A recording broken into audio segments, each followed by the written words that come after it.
축복합니다. 예수님은 뭐라고 여기서 말씀하십니까? 가이사의 것은 가이사에게, 하나님의 것은 하나님께 바치라.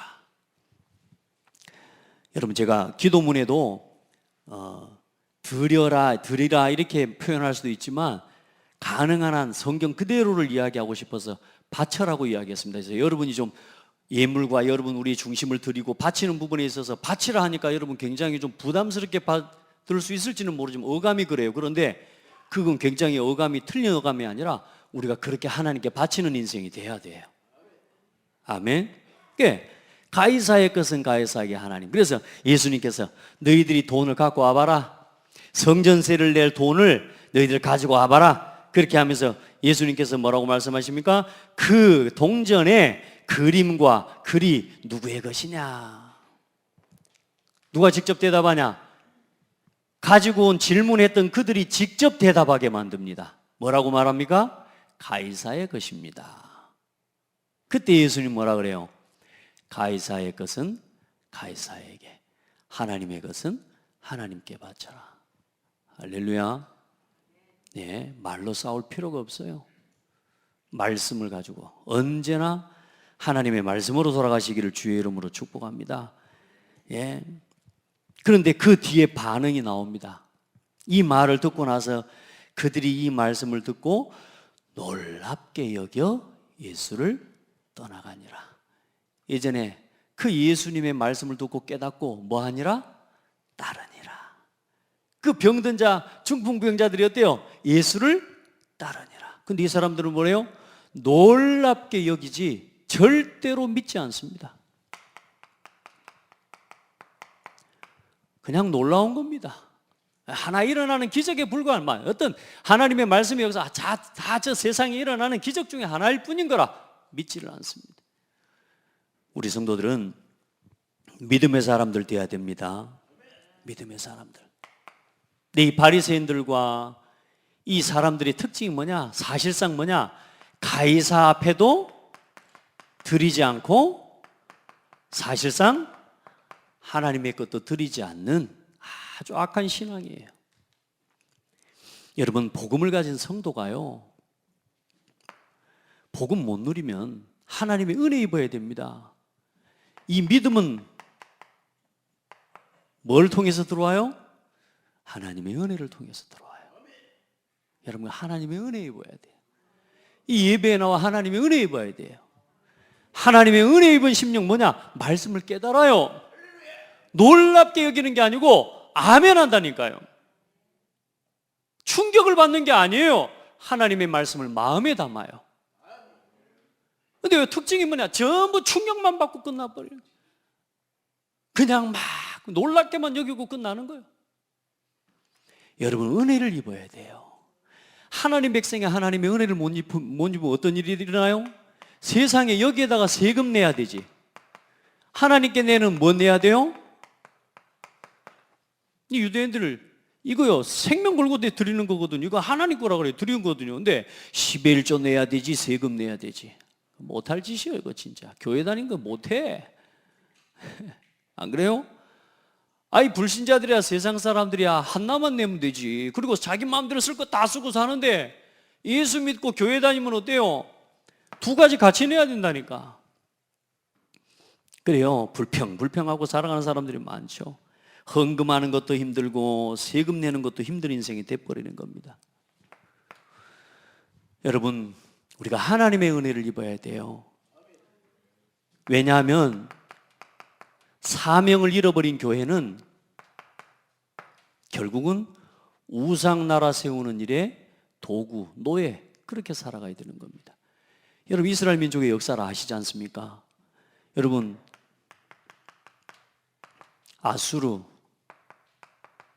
바벨론, 오늘 로마까지 보세요.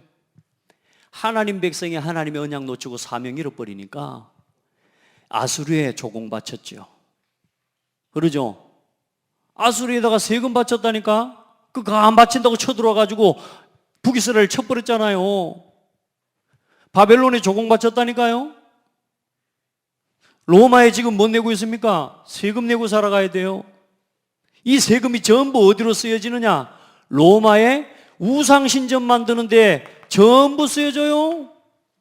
이스라엘 민족의 애굽의 노예에 대해서 뭐 했습니까? 노예하면서 부역하면서 그때 만들어낸 게 그 어마어마한 람셋, 이 피라미드 같은 우상 건축물 아닙니까? 전부 하나님 백성이 사명과 하나님의 언약과 하나님의 은혜 입지 못하면 계속 불평하면서 세상의 종노릇한 인생을 살아가야 되는 거예요. 우리 모든 성도들은요, 언약 바르게 붙잡고 하나님의 은혜를 회복하기를 축복합니다. 은혜 있는 예배를, 은혜 있는 신앙생활을 해야 돼요. 아멘. 하나님의 말씀을 들어야 돼요. 근데 봐보세요. 이런 정도가 아니에요. 사실상 봐보세요. 제가 성경을 보니까 역대상 18장, 열왕기상 4장에 보면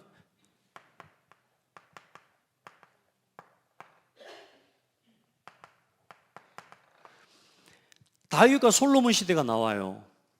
이때는 어떤 시대인 줄 압니까? 이스라엘 민족에게 이스라엘 앞에다가 모든 주변에 있는 열강국들이 전부 이스라엘에 와서 조공을 바쳤습니다. 누구에게? 이스라엘 민족에게. 이스라엘에게 주변에 있는 국가들이 와서 전부 조공을 바쳤다니까요. 뭐 할 때요? 하나님과의 관계 회복하고 올바른 사명 붙잡고 사명 놓치지 않을 때 하나님께서는 그 나라를 회복하시고 축복하셨어요. 열방의 제사장 나라로, 하나님이 통치자의 나라로 하나님이 사용하셨다니까요. 근데 지금 그 이스라엘 민족이 또 하나님의 언약을 놓치고 어디요? 로마의 속국이 되어서 지금 뭐요?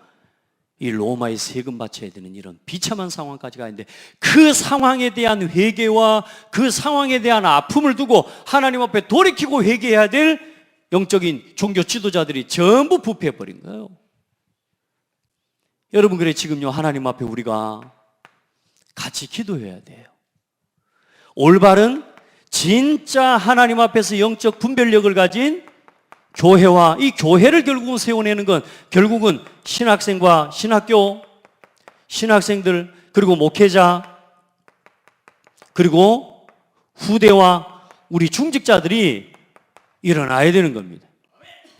올바른 복음 안에 있는 영적 분별력을 가지고 진짜 하나님 앞에 이 예수 그리스도께서 우리에게 보여주신 이 믿음의 본을 따라서요, 세상 말에 휩쓸리지 않고 세상의 육신적인 것에 휩쓸리지 않고 하나님 앞에서요 믿음의 고백할 수 있는 그런 일꾼들을 키워내야 돼요. 아멘. 언약을 붙잡으세요. 한나가 자기 자신의 문제를 가지고 하나님 앞에 무릎 꿇어 기도하면서 결국에는 한 시대에 하나님이 가장 원하시는 나실인의 언약을 깨달았습니다. 우리 성도들, 지금 여러분이 이 교회의 상황과 이 교회의 위기를 보면서 진짜 언약 붙잡으셔야 돼요. 지금 우리 성도들이 우리 랩런트도 그렇잖아요. 병원에 근무하는 랩런트들은요, 병원에 가면 그런다네요. 너 이번 주에 교회 갔냐? 가지 마라. 그리고 오히려 현장에서 여러분이 아마 여러분 다 현장에서 느낄 거 아닙니까? 신천지 욕하는 것보다 요즘 교회를 더 욕한대요. 맞아요? 네, 안 들어봐서 몰라요. 교회를 더 욕한대. 여러분, 우리도 사실 할 말은 사실상 많아요.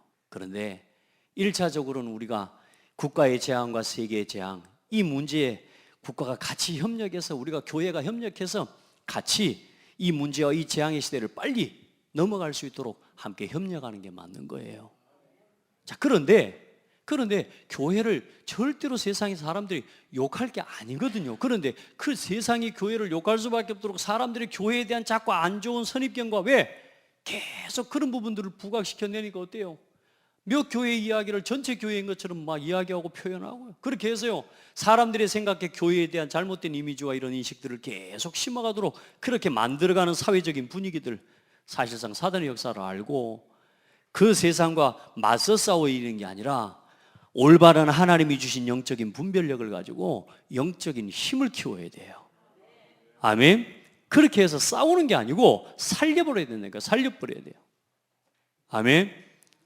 우리 모든 성도들은 진짜 지역에서 기죽지도 말고, 야, 네 교회 갔냐? 여러분, 그럴 것 같으면 우리도 예를 들어서 이렇게 말하면 욕할 겁니다. 그런데 우리도 이렇게 말할 수 있는 거라니까. 내가 병원에 간 것 때문에 우리 교회에서 퍼질 수 있다고 이야기할 수 있어야 되는 거지. 예를 들어서 여러분, 우리가 다른 건 다 하면서 교회만 모이지만, 이 말이 아니거든. 그 말에 대해서 여러분이 양심의 가책을 느끼고 소극적일 필요가 없다고 말이에요. 이제 복음 안에서 우리의 사명과 우리의 영적 본분을 다하면서 진짜 하나님 앞에 여러분 당당하게 세상을 살리고 치유할 수 있는 증인이 돼야 돼요. 막 마음에 막 쫄려가지고요. 그래, 오히려 막 불신한 우리 청년들을 만나면서 한 명 한 명 만나서 소통하면서, 아, 우리 랩런트들이 지금 현장에서 어렵구나, 이런 생각을 제가 느꼈어요. 그래서 기도하면서 올바른 분별력을 가져야 된다. 그래서 진짜 세상과 지금 이 문화와 정치, 경제, 사회, 문화를 움직이는 모든 분야에 복음 가진 제자와 일꾼들이 심겨지도록, 또 최소한의 불신자라 할지라도 하나님을 두려워할 수 있는 사람이 세워지도록 기도해야 된다. 아멘. 성경적인 세계관, 결국은 우리가 지금 유 목사님 오래전에 그런 이야기에 지금 세계관 팀이 움직여지고 있는데, 여러분, 이 세상의 전쟁은 결국은 세계관 전쟁입니다. 우리 후대에게 올바른 복음적인 세계관을 심어줘야 됩니다. 어려서부터 싸워 이기는 비밀 말고 복음을 가지고 살리면서 세상을 당당하고 멋지게 이기고 치유할 수 있는 그런 후대들을 키워내야 되는 거예요. 이런 세상이 이런저런 말에 휩쓸리고 이런저런 여론에 휩쓸리고 이런저런 이념과 사상에 휩쓸리는 게 아니라 정확한 성경적인 가치관과 세계관을 가지고 세상의 복음의 답을 말해줄 수 있는, 아멘, 그런 우리 후대들이 세워질 수 있기를 주의 이름으로 축복합니다.